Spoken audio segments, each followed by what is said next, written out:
Way down in old Kentucky, there's a fella mighty lucky by the way he makes the guitar moan. Hanging round, singing round a country store, just picking like a chicken. There's picking up corn, and every gal in the county gathers all around him. He's got rhythm in his bones. Feet start scooting with the shuffle and drag every time they hear the rhythm of the guitar rag. He gets a moaning tone, he gets a grumbling groan. He can make a jackrabbit chase a hound. I've seen him make a deacon lay the good book down. All the fat and the skinny do a little shimmy when their head starts to wiggle and wag.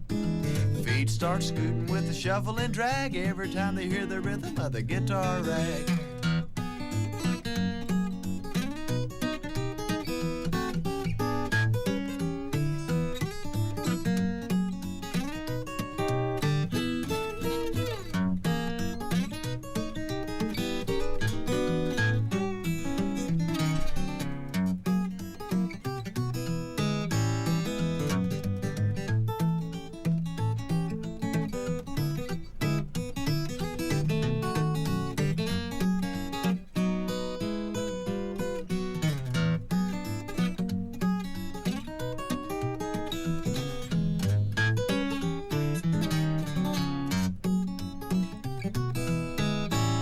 He gets a moaning tone, he gets a grumbling groan.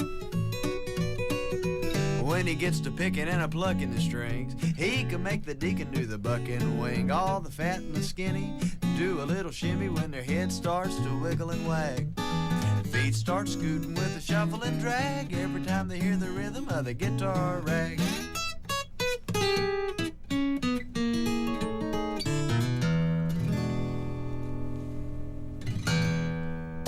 How you couldn't like that, I don't know. That's just some awesome playing and great singing too, buddy. No, all right. That, but thank you. If you want more of that, we got another tune coming in a little bit, but don't forget tonight at 6 o'clock over at Disc Exchange, he'll be there performing. And then at 8 o'clock tonight, he'll be at the Preservation Pub upstairs in the Speakeasy performing as well. And I'm sure you'll have copies of the debut CDs. So as many of them as we can sell. Well, as we tell folks, start your holiday shopping tonight. Absolutely. And, get the friends and family a copy of this new Ben Hall CD, released in March.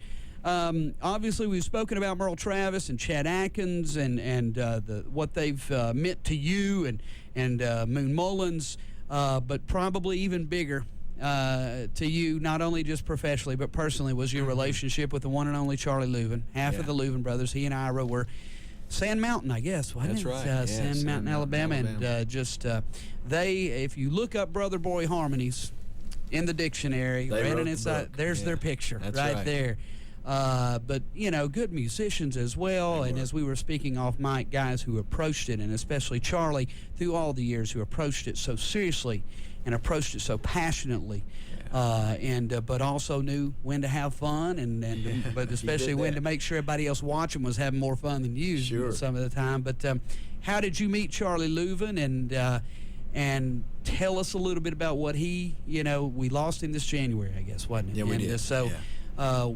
What did he do to really give you that big break, I guess? Because Charlie's seen it all, man. You've got to be worthwhile to make the cut with Charlie Louvin. Headed to Nashville, or after I got to Nashville on my college orientation week, the 2 or 3 day span for orientation for Belmont, made a little trip out to the Louvin Brothers Museum, and being the Louvin Brothers fan that I am, and certainly was then. In Bell Buckle, right? No, at that time it moved to Nashville. Oh, did they? Wow. Yeah, he had moved out to the Opryland area. And, good for him. Had a nice little area out there full of Louvin Brothers memorabilia and information, and a few unrelated items that he had stowed away there. I'm sure. But I went in there and talked for a while on the first day, and I visited a little bit with the lady running the place, who I found out was working with Charlie at the time, and she wanted me to come back the next day, and I did. Came in the next day and started to play some, and he walked in the door and sat down at a little milkshake counter they had there with his back to me, and ignoring everything I played. Oh, yeah. In classic. Like I said, he'd seen it all. So. He'd seen it all. Yeah. That wasn't impressing him at all. So I'm just working that much harder till finally I looked at her and said, I really don't think he's buying. She said, he's listening to everything you're doing. So I kept playing, and then a little while started to quit, he walks up to this little stage. It's, probably a little 6-foot platform there, and stomps his foot on the stage. Says, "Do you sing tenor?" And I said, like "No, sir, not much." He said, "Well, that ain't enough." And he turned around and headed back to sit down. And I said, "Oh, a whole lot." He said, "Well, that's better. Let's try it." And he started to do When I Stopped Dreaming all the way up there in C. And I think he and Ira did it in C sharp, but C's still pretty high. Yep.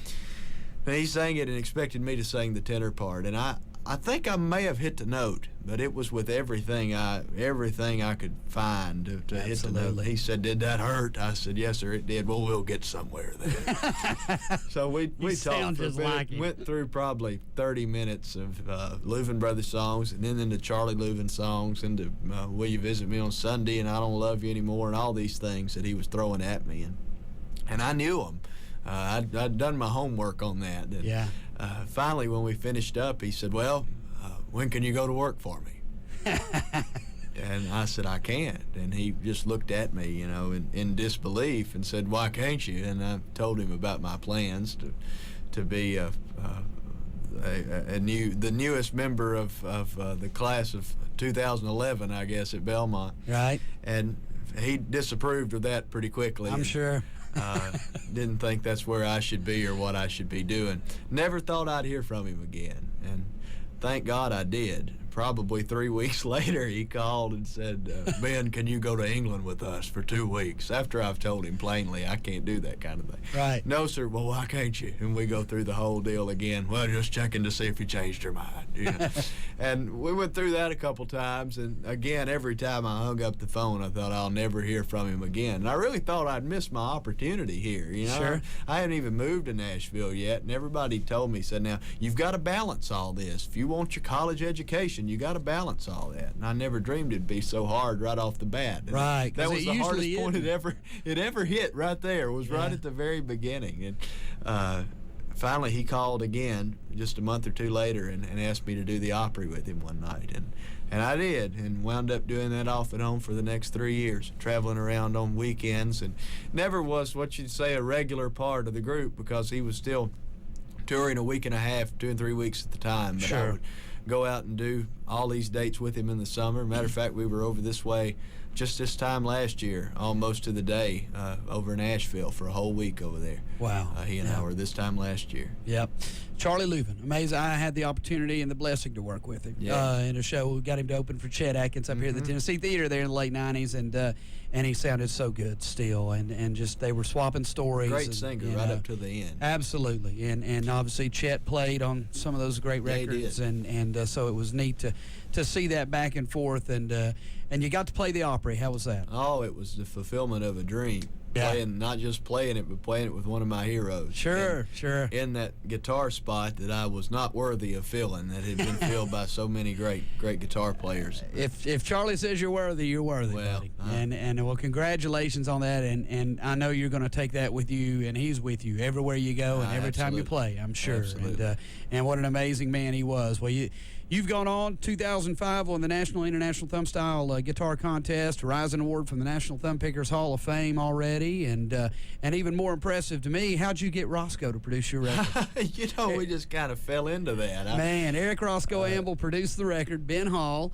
Eric has been involved with, you can maybe call it alternative country if you want, or and has owned a bar up in New York City that for quite some time that I have shut down, actually. One night with a couple friends went up there. Yeah, Jeremy Tepper, who runs Outlaw Country, was on Sirius XM. Yeah, and so I know Jeremy. We went over there, and I got to meet Roscoe, and we shut the place down one night after Jeremy a Yankees game. And Laura, Laura Cantrell. Man, that's great. I mean, how'd you guys team up? It was recorded in New York City, obviously, with Roscoe, but Tompkins Square put us together. The record label out of New York had put Louvin's record out, those 3 or 4 out there at one time. Right. That one that kind of brought him back in 06, I guess it was, the first part of 07. Yeah. And just a wonderful record label that approached me about making the record, Josh Rosenthal. And finally, we had debated against doing it in Nashville or New York or whatever, and finally I just hung up ever doing it, and he called me and said, look, I know I'm not going to get you committed to anything long term while you're in school, so how about just easing up here for the New York Guitar Festival and playing a set or two, and while you're here, let's multitask. Yeah, while you're here, let's try this. So yeah. Went over to Roscoe's place in Williamsburg there. He just got a great studio and really had a good time. He's a great guy and a great producer. Just great ear. Knows how to produce an artist. And I've done very little session work, but enough to have worked with some producers that I've seen do it in all sorts of different ways. And his is certainly what I would think would be the most effective. He hires the guys he knows will do what he wants them to do and lets them do it. You know? Well, it was a great combination. It's turned out to be a fantastic record, 11 songs strong, produced by Eric Roscoe Amble. Ben Hall is the title of it, appropriately enough, and you're doing some session work a little bit here and there as well, and touring here and there as well too, right? So fortunate enough to do all that. And we'll be playing again tonight here at 6 o'clock. We'll do one more and get you out of here because he's got to be at Disc Exchange. Going to be playing at 6 o'clock over there across the river at Disc Exchange, and then at 8 o'clock tonight be at Preservation Pub at the Speakeasy upstairs, which is a wonderful room as well. Mm-hmm. So.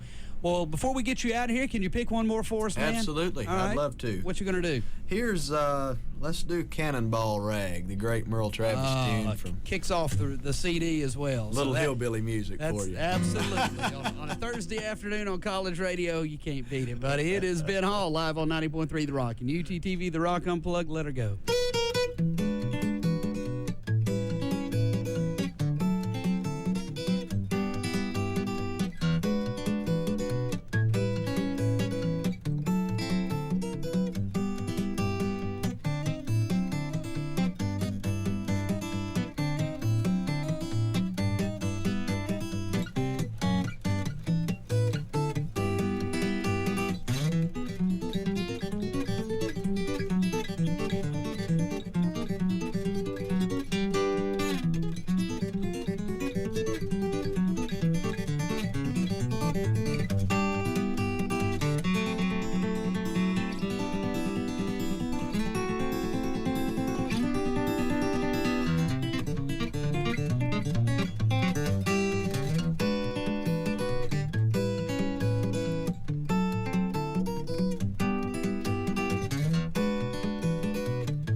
Ben, buddy, we've had a blast with you. Oh, man, we could stick around for a couple hours. Yeah. I'd love to swap some Charlie stories, and we'll do that sometime. But next time you come back, let's do that. I'd man. love How's that? to. I think, like I said, I think Knoxville's going to warm up to you real quick.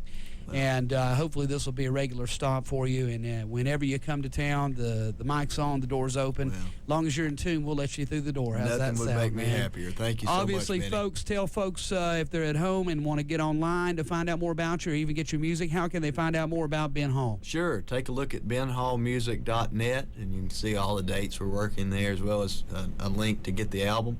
Of course, the fan page on Facebook's a hot spot most of the time. Oh, yeah. To keep up with updates, so check us out on Facebook. Continued success, man. Thank you, Manny. Appreciate Absolutely. You. It's 90.3 The Rock. Stick around. More music on the way. In fact, why don't we kick it off with some V-Roys?